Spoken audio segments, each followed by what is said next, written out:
Welcome to another Big Jimny video. In this quick video we're going to take a look at fitting heated door mirrors to an LCV or SZ4. So let's take a look at how it's done.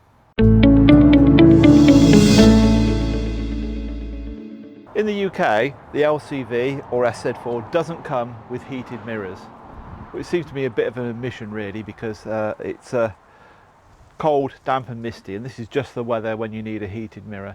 Fortunately, the Big Jimny store sells the mirrors and it's a simple bolt-on job.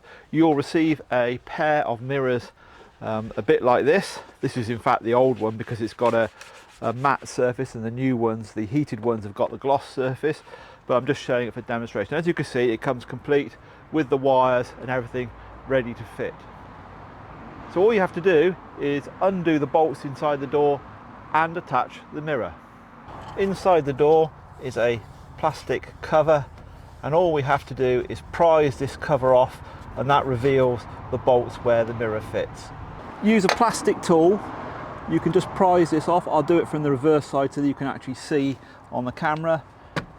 You just prise away this little panel here. It may be stuck at the bottom, but you just have to lift it out like so, and then there is a single M10 bolt there which holds on the mirror, and here is the wire that goes down in the door.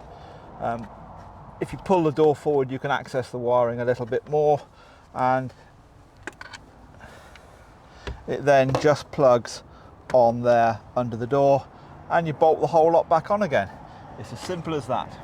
So to operate the heated mirrors, very simple. They're already pre-wired straight into the heated rear screen switch here, so there's no extra wiring to do. They're already wired in, and all you do is press the rear screen heater and the door mirrors will start to heat up. If you want a pair of those mirrors, then remember to order them from the link in the description below, where you can get them from the Big Jimny store. And until the next time, drive safely. We'll catch you further down the road.